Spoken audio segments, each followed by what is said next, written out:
Friends, మొదటిసారి ఈ ఛానల్ను చూస్తున్నట్లయితే ఈ ఛానల్ను సబ్స్క్రైబ్ చేసుకోవాలని కోరుకుంటున్నాను. ఎందుకంటే నేను పెట్టే ప్రతి వీడియో మీకు నోటిఫికేషన్ రూపంలో రావడం జరుగుతుంది. ఈ ఛానల్ గ్రోత్ కూడా పెరుగుతుంది. ఈ ఛానల్ను సపోర్ట్ చేయాలని కోరుకుంటున్నాను. God of masses Padma Bhushan Natasimha Nandamuri Balakrishna లేటెస్ట్గా నటించిన మూవీ డాకు మహారాజ్. బాబీ కొల్లి దర్శకత్వం వహించాడు. జనవరి 12న విడుదలైన ఈ సినిమా బ్లాక్ బస్టర్ టాక్ తెచ్చుకుంది. సంక్రాంతికి బ్లాక్ బస్టర్ కొట్టింది.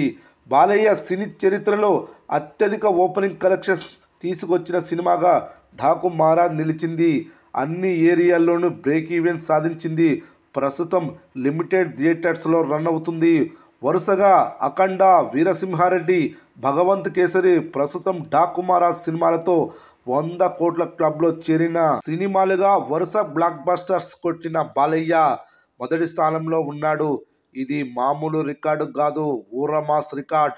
బాలయ్య కెరీర్లోనే హైయెస్ట్ గ్రాస్ కలెక్షన్లను తెచ్చిన సినిమాగా డాకు మహారాజ్ నిలిచింది. ఇదే ఓపుతో హిందీలో రిలీజ్ చేశారు. జనవరి 24న హిందీలో విడుదలైన ఈ సినిమా హిట్ టాక్ తెచ్చుకుంది. ఫలితంగా బ్లాక్ బస్టర్ కలెక్షన్లు వసూలు చేసింది.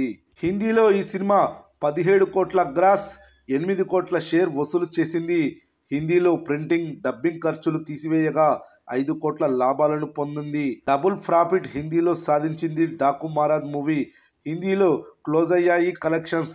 ఇక ఈ సినిమా తెలుగు రాష్ట్రాల్లో 32వ రోజు 9 లక్షల గ్రాస్ వసూలు చేసింది. మరి 33వ రోజు ఎంత వసూలు చేయనుందో చూద్దాం. 33వ రోజు థియేటర్ ఆక్యుపెన్సీ ఈ విధంగా నమోదైంది. Morning show 11%, matinee show 11%, first show 13%, second show కూడా ఆక్యుపెన్సీ 13% నమోదైంది. ఈ ఆక్యుపెన్సీని బట్టి చూస్తే 33వ రోజు 8 లక్షల గ్రాస్, 4 లక్షల షేర్ వసూలు చేయనుందని తెలుస్తోంది.